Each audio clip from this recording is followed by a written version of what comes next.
Barchaga assalomu alaykum. Ismim Abdurahimov va men hozirda ITMO universitetini bitiryapman. 2023-2025-yillarda ITMOda magistraturada o'qidim. 2 yil davomida va bundan tashqari 2024-yil bahorgi semestrda Germaniyada o'qidim. Bir semestr exchange student sifatida.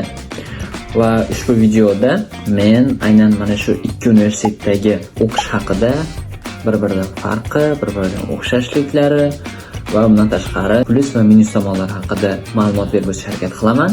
Bu narsani oldinroq yozib qo'ygandim, lekin video qilishga endi vaqt bo'lyapti. Shuning uchun aynan hozir video qilaman bu haqida. Umid qilamanki, sizga foydasi tegadi va ma'qul bo'ladi. Demak, bu videomizni boshladik. Birinchi bo'lib ta'lim sistemasi yoki o'quv jarayoniga keladigan bo'lsak, ITMOda va shu Germaniyadagi Rheinland University deydi.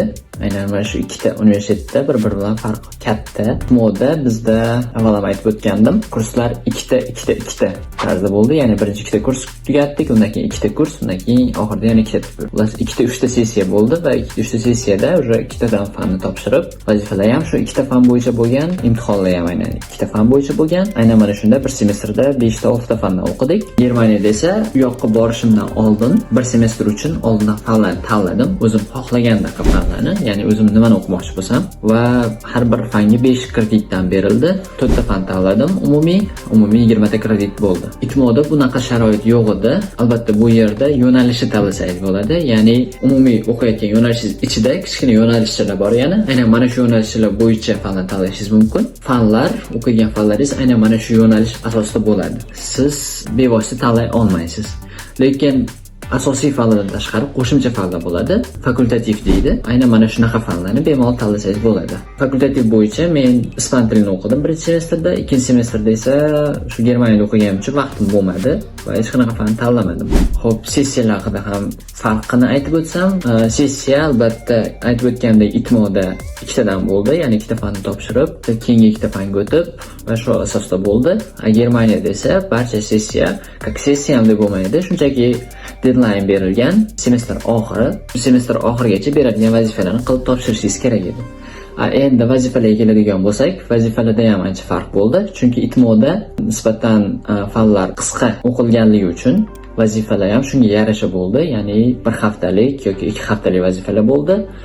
Zadaniya beradi, deadline beradi bir hafta va shu deadline'ga topshirishingiz kerak bo'ladi va qo'shimcha ballar berib borildi shunga yarasha. Umumiy 100 ball yoki bo'lmasam 60 ballik sistema yoki 100 ballik sistema, har bir fanning o'ziga yarasha sistemasi bor va har bir bajargan vazifangizga ballar berib boriladi. Va oxirida aynan mana shu ballar hisoblanadi. Umumiy ball 90 dan baland bo'ladigan bo'lsa, avtomatik 5 olish imkoniyatiga ega bo'ldi yoki A harfi yoki 5. Undan tashqari bizda B, C, D, E 5 xil harf bor va 5 xil bahoni ifodalaydi bu.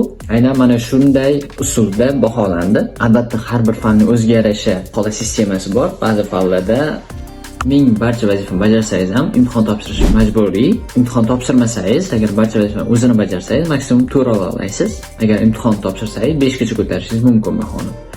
Lekin ba'zi fanlar bo'ldi, imtihon topshirish shart emas. Agar barcha vazifalarni bajarib qo'ysak, o'sha avtomatik 5 baho bilan kursni yopdik. Endi Germaniyaga keladigan bo'lsak, Germaniyada bu boshqacharoq bo'ldi. Ya'ni fanlar, tanlagan fanimiz bir semestr davomida bo'ldi va har bir darsda alohida leksiyalar o'tildi, lekin vazifalar sinfda ham, klassda ham bo'ldi vazifalar, lekin asosiy katta vazifa bu semestr oxirida bo'ldi. Ya'ni oxirigacha berildi va ko'proq komandaviy ishlashga alohida e'tibor berildi va proyekt qilib ishlashga. Oddiygina vazifa bo'lmadi. Bir semestr o'qiladi, bir semestr vazifa beriladi va shunga yarasha vazifalar ham nisbatan qiyinroq. Bir katta proyekt qilib, uni prezentatsiya qilib, IT bo'ladigan bo'lsangiz, barcha kodlarni yozib, documentationlarni yozib, barchasini to'liq qilib topshirib, semestr oxirigacha vaqt berildi. Mana shu hammasini bajarishga va aynan mana shu narsalarni qilasiz, topshirasiz va bahoni aytadi. Aynan mana shunday farqi bo'ldi. Topshirish, vazifalarni bajarish va baholashda ham. Bundan tashqari, agar komandaviy ishlashga keladigan bo'lsak, ikkala universitetda ham komandaviy ishlashga katta e'tibor berilgan. Masalan, ITMOda ham ba'zi bir fanlar bor.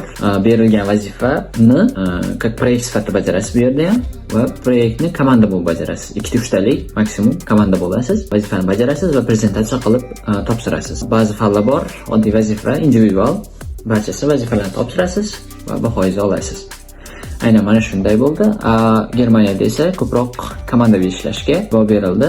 Albatta har bir beriladigan vazifa, ya'ni semestr oxirigacha bajarmoqchi bo'lsangiz, komanda bo'lib bajarsangiz bo'ladi va komanda bo'lib turib prezentatsiya qilib yopishingiz mumkin bo'ladi. Dars o'tish jarayoniga keladigan bo'lsak, ko'proq ITMOda onlayn tarzda bo'ldi darslar.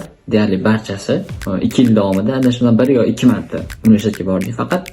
Qolgan barcha fanlar onlayn bo'ldi. Germaniyada esa bilmadim, balki boshqa universitetlarda boshqachadir, lekin men o'qigan universitetda darslar offlayn bo'ldi, leksiya tarzida va biz universitetga borib, o'sha yerda klassda o'tirib, birgalikda o'qidik, o'tdik darslarni hammasini. Yana bir farqi talaba va o'qituvchi o'rtasidagi munosabat yoki bo'lmasam aloqa ITMOda nisbatan osonroq, nisbatan soddaroq bo'ldi. Chunki biz oddiygina dars o'tish ham aynan Telegramda bo'ldi. Telegram, Zoom, Discordda o'tdik darsdan asosan onlayn bo'lgani uchun va Telegramda alohida guruh va kanal ochiladi va guruhda ham o'zaro aloqa bo'ladi va kanalda ham aloqa bo'ladi. Kanalda material tashlab borildi, guruhda esa o'zaro aloqa o'qituvchi bilan bevosita aloqa qilsangiz bo'ladi. Juda ham oddiy, juda ham sodda va juda ham qulay bo'ldi bu narsa. Agar qanaqadir savollar bo'ladigan bo'lsa, gruppaga yoki bo'lmasam o'qituvchini o'ziga so'rash imkoniyatiga ega bo'ldik. Endi Germaniyaga keladigan bo'lsak, Germaniyada bu boshqacharoq bo'ldi. Germaniyada albatta darslar offlayn bo'lgani uchun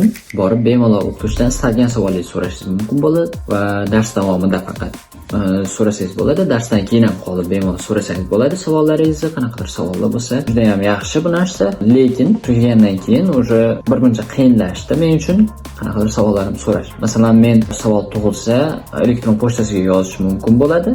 Lekin elektron pochtasiga yozganingizda javob yoki atvet olishingiz qiyin, chunki dars davomida so'radim, savollarimni qiziqtirgan va dars tugadi. Dars tugagandan keyin o'sha uyga borib, savol emailini topib, elektron pochtasiga yozishga harakat qildim. Albatta javob qaytaradi, lekin tezda emas, 1-2 kun o'tadi va keyinchalik o'sha savol aktualligini yo'qotishi mumkin.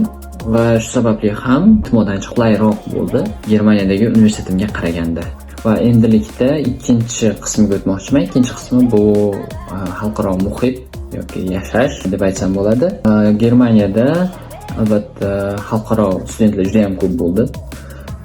Butun dunyo bo'ylab studentlar kelib o'qiydi u yerda. Juda ham ko'plab yangi do'stlar orttirishingiz mumkin, turli xil davlatlardan. Men uchun bu narsa juda ham yaxshi, juda ham qulay, juda ham zo'r bo'ldi. Va o'zim ham yangi do'stlar orttirdim u yerda. Aynan mana shu do'stlar bilan birga tadbirlar o'tkazdik, birga tadbirlarda qatnashdik va zerikarli bo'lmadi. Bundan tashqari, albatta Germaniyada o'qisangiz, Germaniya Yevropani sentri Germaniya va sizda albatta Schengen viza bo'ladi. Va aynan mana shu Schengen viza orqali siz boshqa davlatlarga ham bemalol Yevropaning boshqa davlatlariga sayohat qilib ko'rishingiz mumkin. Yo'qi ham, bu ham juda ham qulay. Va menda ham Fransiya, Gollandiya, Belgiya, Ispaniya va shunga o'xshagan davlatlarga borish imkoniyati bo'ldi. Bundan juda ham xursandman. Va bundan tashqari Germaniyada o'qiyotganimda menga 6 oylik yoki 1 semestrlik chiptasi berildi. Transport chiptasi, tiket deydi. Va ushbu tiket bilan butun Germaniya bo'ylab xohlasangiz poyezd, xohlasangiz avtobus, trolleybus, tramvay va shunga o'xshagan boshqa transport vositalaridan bepulga foydalanish mumkin bo'ladi. Va bu juda ham yaxshi, juda ham qulay va shu orqali ham Germaniyaning ham juda ham ko'plab shaharlariga sayohat qilish imkoniyati bo'ladi sizda. Aynan mana shu Deutschland tiket bilan men ham shu Düsseldorfga, Dortmundga, Berlinga, Myunxenga, Frankfurt va shunga o'xshagan juda ham ko'plab Germaniya shaharlariga sayohat qildim. Endi ITMOga keladigan bo'lsak, ITMO yerda ham bor international studentlar, lekin nisbatan kamroq. Albatta birinchi o'rinda politik holat tufayli, lekin 2-3 yil oldin bu yerda ham juda ham ko'plab Yevropadan kelgan talabalar bo'lgan, o'qigan. Yevropa universitetlari bilan shartnomalar bo'lgan, har xil juda ham ko'plab va hozirda asosan sharqdan kelishadi talabalar. Va bundan tashqari ITMOda har xil klublar, organizatsiyalar juda ham ko'p va yana bir tarafi sport bo'ladi. Tekin Germaniyada esa semestrga nechta yevro to'lash kerak edi, hozir aniq eslolmayman. Sportda qatnashish uchun, qanaqadir klubga a'zo bo'lish uchun qancha miqdorda ishingiz kerak bo'ladi. ITMOda esa tekin haftasiga 2 marta istalgan sportingizga qatnashishingiz mumkin bo'ladi. Va ITMO albatta Sankt-Peterburg shahrida joylashgan va Sankt-Peterburg o'zi Rossiyaning madaniy poytaxti va bu yerda ham hayot juda ham qaynaydi, juda ham zo'r va madaniy hordiq uchun yoki bo'lmasam yaxshi vaqt o'tkazish uchun bu yerda juda ham ko'plab sharoitlar, juda ham ko'plab tadbirlar bo'ladi. Aynan mana shu tadbirlarda qatnashib, yana ham yashashingizni yana ham yaxshiroq qilishingiz mumkin. Keyingi taraf haqida ham aytib bermoqchiman, ya'ni moliyaviy holat. yoki moliyaviy yoki yashash tarzi. Bu yerda ITMOda, Sankt-Peterburgda nisbatan arzonroq degan bo'lardim. Yotoqxona ham arzon, oziq-ovqatlar ham arzon, tadbirlarda qatnashish va hokazo barchasi nisbatan arzonroq. Germaniyada esa yotoqxonasi уже muammo. Men masalan borganimda ololmadim yotoqxonani va shu sababli 1 soatlik yo'l bo'lgan boshqa shaharda turishimga majbur bo'ldim va u yerda oyiga 330 euro to'lab turdim. Albatta bu qimmat. ITMOda bu ko'rsatkich deyarli 10 yo 20 euro maksimum boradi. Germaniyada bundan tashqari oziq-ovqatlar ham nisbatan qimmatroq Rossiyaga qaraganda. Unga yarasha yashash tarzi ham, lekin u yerda stipendiya olsangiz o'z-o'zidan unchalik bilinmaydi yashash tarzi. Va shuning bilan bugungi videomiz ham o'z nihoyasiga yetyapti. Albatta ushbu videoda ikkita davlat va ikkita universitet ularning o'rtasidagi farqlarni yoritib berishga harakat qildim. Umid qilamanki, ushbu video sizga foydali bo'ldi. Agar qanaqadir savollar bo'lsa, Instagram yoki Telegramdan yozishingiz mumkin. Iloji boricha kengroq javob berishga harakat qilaman. Va e'tiboringiz uchun rahmat.